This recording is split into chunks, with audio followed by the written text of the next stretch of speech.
Au nom du Père, du Fils et du Saint-Esprit. Le saint et grand mercredi, comme nos pères saints nous l'ont prescrit, nous faisons mémoire de la femme pécheresse qui versa du parfum sur le Seigneur, car cela advint peu de temps avant la passion du Sauveur. Devançant Nicodème, oignant le Christ défunt, sur son corps une femme a versé le parfum.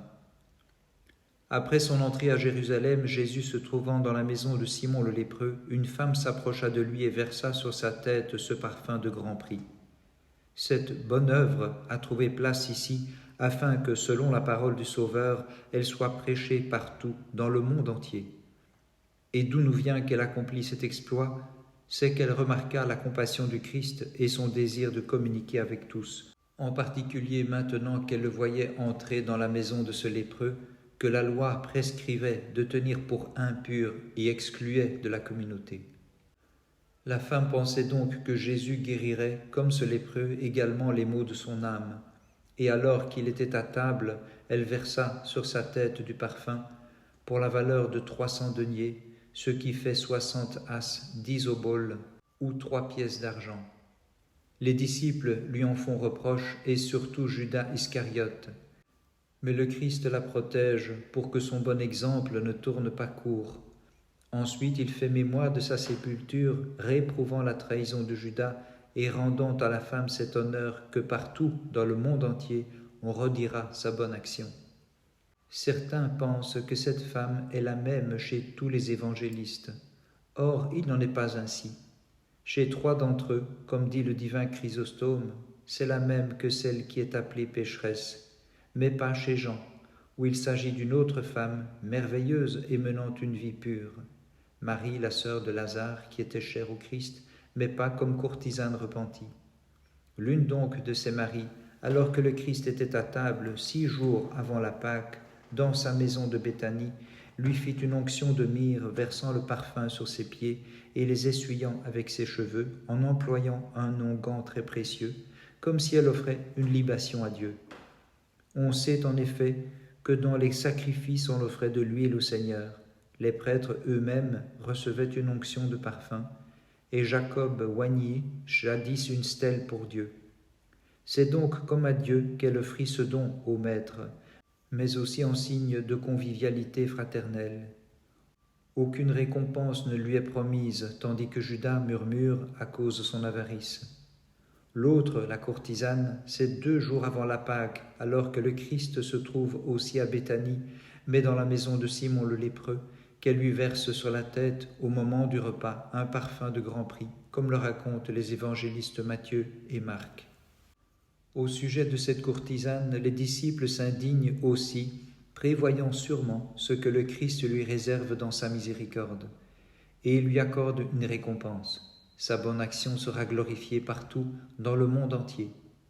Les uns pensent donc que c'est la même, tandis que Jean, à la bouche d'or, parle de 2 femmes.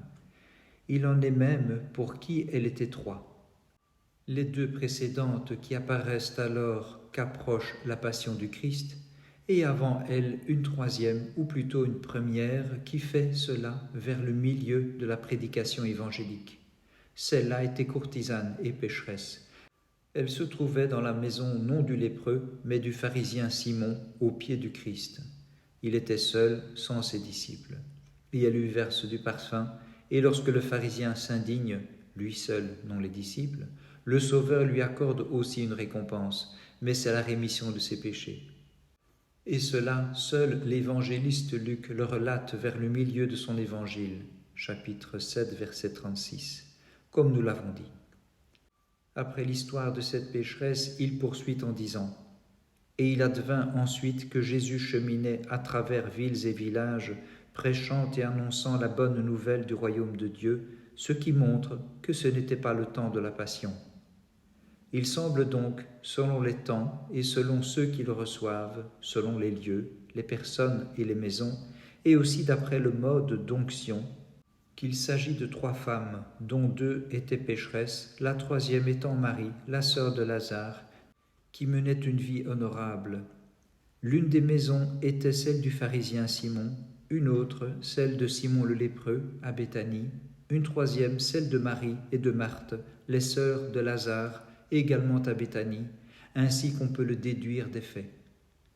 De même, il y a eu 2 repas auxquels assistait le Christ, et tous les 2 à Béthanie. Le premier, c'était 6 jours avant la Pâque, dans la maison de Lazare, lorsque Lazare est à table avec eux, comme le relate le fils de Zébédée en disant « 6 jours avant la Pâque, Jésus vint à Béthanie, où se trouvait Lazare, qu'il avait ressuscité des morts. Là, on lui offrit un repas, et Marthe servait. Lazare était avec lui parmi les convives. Marie, prenant une livre d'un parfum véritable et de grand prix, la versa sur les pieds de Jésus, qu'elle essuya avec ses cheveux. Le second repas lui fut offert 2 jours avant la Pâque, le Christ se trouvant de nouveau à Béthanie, mais dans la maison de Simon le lépreux, lorsqu'une pécheresse s'approcha de lui et versa un parfum de grand prix, comme le relate saint Matthieu. Puisque le Christ dit à ses disciples « La Pâque, vous le savez, aura lieu dans 2 jours. » Et peu après, il ajoute « Comme Jésus se trouvait à Béthanie chez Simon le lépreux, une femme s'approcha de lui avec un flacon d'albâtre contenant un parfum très précieux, et elle le versa sur la tête de Jésus, alors qu'il était à table. » Et Marc est en concordance avec lui lorsqu'il dit « La Pâque et les azymes devaient avoir lieu dans 2 jours. Et comme Jésus se trouvait à Béthanie, chez Simon le lépreux, une femme vint, etc. » Ceux qui comprennent et disent que c'était la même femme qui, dans les 4 évangiles, a versé du parfum sur le Seigneur, et qui pensent aussi qu'il y avait un seul et même Simon, pharisien et lépreux, dont certains affirment que c'était le père de Lazare et de ses sœurs Marie et Marthe, qu'il y eut un seul repas et que c'était la même maison à Béthanie dans laquelle fut préparée en outre une pièce garnie de coussins pour la scène mystique, se trompent. Car ces 2 repas ont eu lieu pour le Christ en dehors de Jérusalem, à Béthanie, à 6 et 2 jours de la Pâque légale, lorsque des femmes offrirent de façon différente du parfum au Christ. La scène mystique et la pièce garnie de coussins furent préparées à Jérusalem, à l'intérieur de la ville, 1 jour avant la Pâque légale et les souffrances du Christ. C'était chez un homme inconnu, selon certains, selon d'autres, à ce qu'on dit, chez un ami intime et disciple de Jean, dans la Sainte Sion, là où les disciples se cachèrent ensuite par peur des Juifs, où eut lieu l'attouchement de Thomas le dimanche suivant, la descente du Saint-Esprit à la Pentecôte, et où se produisirent d'autres faits mystérieux et ineffables. Ainsi donc, à ce qui me semble, saint Jean au Verbe d'or tenait pour plus certain que ces femmes fussent au nombre de 2. L'une, comme il est dit par les 3 évangélistes, était courtisane et pécheresse, et il versa du parfum sur la tête du Christ. L'autre, comme il est dit dans l'évangile de Jean, était Marie, la sœur de Lazare, et c'est sur les pieds divins du Christ qu'elle fit son offrande et libation. Il y eut un repas à Béthanie différent de la scène mystique.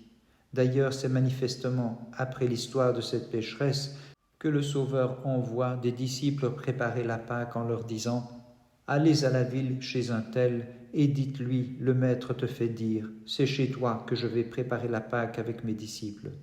Et aussi, vous rencontrerez un homme portant une cruche d'eau et il vous montrera une grande pièce garnie de coussins. Faites-y pour nous les préparatifs. » Ils s'en allèrent donc, trouvèrent tout comme Jésus le leur avait indiqué, et ils préparèrent la Pâque, assurément la Pâque légale, qui était imminente et qu'il vint accomplir avec ses disciples, comme dit le divin Chrysostome. Après la scène mystique et le lavement des pieds, il s'assoit de nouveau et institue notre Pâque sur la même table, ainsi que nous l'enseigne Jean à la bouche d'or. L'évangéliste Jean, et avec lui saint Marc, indique même la qualité du parfum, disant qu'il était véritable et de grand prix. Ils emploient le mot pistikon, ce qui veut dire vrai, non adultéré, non dilué, d'une authentique pureté. Certains disent une myrrhe excellente, de premier choix. Marc ajoute que, dans son empressement, la femme brisa le vase d'albâtre comme pour aller plus vite. C'est, comme dit saint Épiphane, un vase en verre fabriqué sans anse, qu'on appelle aussi vikion. Ce parfum était composé de façon ou d'autre, mais le plus souvent de myrrhe, de fleurs de cinnamome bien odorant, c'est-à-dire de cannelle aromatique et d'huile. Et toi, ô Christ notre Dieu, qui as reçu l'onction spirituelle, Délivre-nous de nos charnelles passions, et prends pitié de nous, car tu es le seul saint et le seul ami des hommes. Amin.